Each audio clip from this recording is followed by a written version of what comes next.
Hi hello friends. Director Prem ಅವರು Kannada cinema ಇಂಡಸ್ಟ್ರಿಯಲ್ಲಿ ಒಂದು ಉತ್ತಮ ನಿರ್ದೇಶಕರಂತಲೇ ಹೇಳ್ಬೋದು. ಆದರೆ ಅವರ ಮೊದಲ ಸಿನಿಮಾಯಿಂದ ಹಿಡಿದು ಈಗಿನ ಸಿನಿಮಾಗಳಿಗೆ ಕಂಪೇರ್ ಮಾಡಿಕೊಂಡ್ರೆ ಎಲ್ಲ ಸ್ವಲ್ಪ ಎಡುವುದ್ರಂತ ಹೇಳ್ಬೋದು. ಸೊ ಹೀಗಾಗಿ ಅವರ ಮೊದಲನೇ ಸಿನಿಮಾಯಿಂದ ಅಂದರೆ ಬೆಸ್ಟು ವರ್ಸ್ಟ್ ಅಂದರೆ ಉತ್ತಮ ಸಿನಿಮಾಯಿಂದ ಕಳಪೆ ಸಿನಿಮಾಗಳು ಯಾವ್ಯಾವುದು ಅಂತ ಇಲ್ಲಿ ರ್ಯಾಂಕ್ನ ಕೊಡ್ತಾ ಇದ್ದೀನಿ. ಸೊ ಅವರ ನಿರ್ದೇಶನ ಮೊದಲನೇ ಸಿನಿಮಾ ಬಂದು ಕರಿಯ. ಈ ಒಂದು ಸಿನಿಮಾನ ಡೈರೆಕ್ಟ್ ಮಾಡಿದ್ದು ಪ್ರೇಮ್ಸ್ ಅವರ ಮೊದಲನೇ ಸಿನಿಮಾ.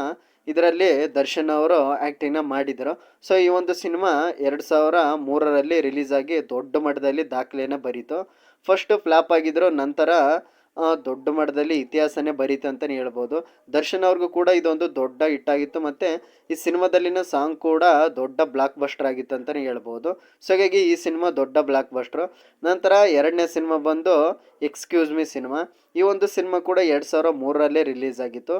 ಇದರಲ್ಲಿ ರಮ್ಯಾ ಅವರು ಮತ್ತು ಮುಂತಾದವರು ಆ್ಯಕ್ಟಿಂಗ್ನ ಮಾಡಿದರು, ಕೃಷ್ಣ ಅವರು. ಸೊ ಈ ಒಂದು ಸಿನಿಮಾ ಕೂಡ ದೊಡ್ಡ ಮಟ್ಟದಲ್ಲಿ ಬ್ಲಾಕ್ ಬಸ್ಟರ್ ಹಿಟ್ ಆಗಿತ್ತು. ಪ್ರೇಮ್ಸ್ ಅವರಿಗೆ ನಂಬಿಕೆ ಆಗಿಲ್ಲ. ಈ ಒಂದು ಸಿನಿಮಾ ಪ್ರೇಮಲೋಕ ಸಿನಿಮಾ ಥರನೇ ಒಂದು 12 ಸಾಂಗ್ ಏನೋ ಆ ರೇಂಜ್ಗೆ ಸಾಂಗ್ಗಳು ಕೂಡ ಈ ಒಂದು ಎಕ್ಸ್ಕ್ಯೂಸ್ ಮೀ ಸಿನಿಮಾದಲ್ಲಿ ಇಟ್ಟಿದ್ರು. ಸೊ ಸಾಂಗ್ ಮೂಲಕನೇ ಈ ಒಂದು ಸಿನಿಮಾದ ಕಥೆನ ಪ್ರೇಮ್ಸ್ ಅವರು ಹೇಳಕ್ಕೆ ಹೊರಟಿದ್ದು. ಸೊ ಅದು ಕೂಡ ದೊಡ್ಡ ಮಟ್ಟದಲ್ಲಿ ಜನರು ಸ್ವೀಕರಿಸಿದರು. ಈ ಒಂದು ಸಿನಿಮಾದಲ್ಲೂ ಕೂಡ ಸಾಂಗ್ಸು ಹೇಳೋ ಹಾಗೆ ಇಲ್ಲ, ತುಂಬಾ ಬೇರೆ ಲೆವೆಲ್ ಇದೆ ಅಂತಲೇ ಹೇಳ್ಬೋದು. ಮತ್ತು ಇಲ್ಲಿಂದನೇ ಅವರು ತಾಯಿ ಸೆಂಟಿಮೆಂಟ್ನ ಸ್ಟಾರ್ಟ್ ಮಾಡಿದ್ರು ಅಂತಲೇ ಹೇಳ್ಬೋದು. ನಂತರ ಮೂರನೇ ಸಿನಿಮಾ ಜೋಗಿ. ಈ ಒಂದು ಸಿನಿಮಾ 2005ರಲ್ಲಿ ರಿಲೀಸ್ ಆಗಿತ್ತು.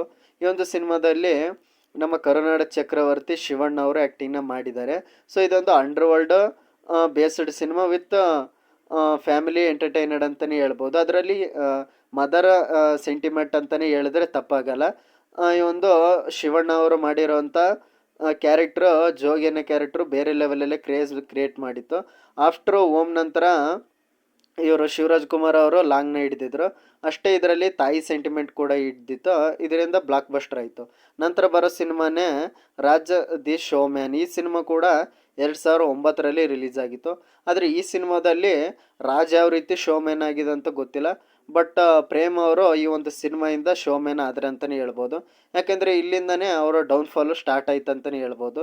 ಈ ಒಂದು ಸಿನಿಮಾ ಹೇಳೋ ಮಟ್ಟರಲ್ಲಿ ಹಿಟ್ಟೇನೂ ಆಗಲಿಲ್ಲ, ಬಟ್ ಆ್ಯಾವ್ರೇಜ್ ಹಿಟ್ಟಾಯಿತು.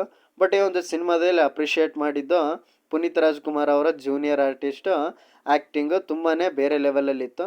ಸೊ ಹಾಗಾಗಿ ಈ ಒಂದು ಸಿನಿಮಾ ಪ್ರೇಮ್ಸ್ ಅವರಿಗೆ ಆ ರೇಂಜಿಗೇನೋ ಇಟ್ಟುಕೊಡಲಿಲ್ಲ, ಒಂದು ಆ್ಯಾವ್ರೇಜ್ ಆಯಿತು. ನಂತರ ಬಂದ ಸಿನಿಮಾನೇ ಜೋಗಯ್ಯ. ಈ ಒಂದು ಸಿನಿಮಾ 2011ರಲ್ಲಿ ರಿಲೀಸ್ ಆಯಿತು. ಇದು ಜೋಗಿಯ ಸೀಕ್ವೆಲ್ ಆಗಿತ್ತು, ಅಂದರೆ ಮುಂದುವರೆದ ಭಾಗ ರೀತಿಯಲ್ಲಿ ಇದನ್ನು ಮಾಡಿದರು. ಜೋಗಿ 2 ಅಂತಲೇ ಹೇಳ್ಬೋದು.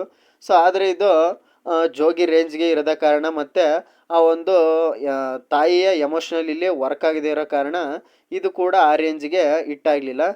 ಜೋಗಿ ರೇಂಜ್ಗೆ ಜನರು ಎಕ್ಸ್ಪೆಕ್ಟ್ ಮಾಡಲಿಲ್ಲ. ಯಾಕಂದರೆ ಜೋಗಿ ಬೇರೆ ಲೆವೆಲಲ್ಲಿ ಹಿಟ್ಟಾದಂಥ ಸಿನಿಮಾ. ಅದ್ರ ಸೀಕ್ವೆಲ್ ಅಂದರೆ ಬೇರೆ ರೀತಿ ಕ್ರೇಜ್ ಇರುತ್ತೆ. ಆ ಕ್ರೇಜನ್ನ ಈ ಒಂದು ಸಿನಿಮಾ ಉಳಿಸ್ಕೊಳ್ದಿರೋ ಕಾರಣ ಇದು ಕೂಡ ಆ್ಯಾವ್ರೇಜ್ ಹಿಟ್ಟು ಆಯ್ತು ಅಂತಲೇ ಹೇಳ್ಬೋದು. ನಂತರ ಬಂದ ಸಿನಿಮಾನೇ ದಿ ವಿಲನ್ನು. ಈ ಒಂದು ಸಿನಿಮಾದಲ್ಲಿ ಅಭಿನಯ್ ಚಕ್ರವರ್ತಿ ಮತ್ತು ಕರುನಾಡ ಶಿವಣ್ಣ ಅವರಿದ್ದರು. ಇದು 2018ರಲ್ಲಿ ರಿಲೀಸ್ ಆಯಿತು. ಈ ಸಿನಿಮಾದಲ್ಲಿ ಇಬ್ಬರು ಕೂಡ ದೊಡ್ಡ ಆರ್ಟಿಸ್ಟೇ ಇದ್ರು ಅಂತಲೇ ಹೇಳ್ಬೋದು. ಹೀಗಾಗಿ ಯಾವ ರೀತಿ ಇರುತ್ತೆ ಅಂತ ಕ್ಯೂರಿಯಾಸಿಟಿಯಾಗಿ ಜನರು ಥಿಯೇಟ್ರಿಗೆ ಹೋದರು.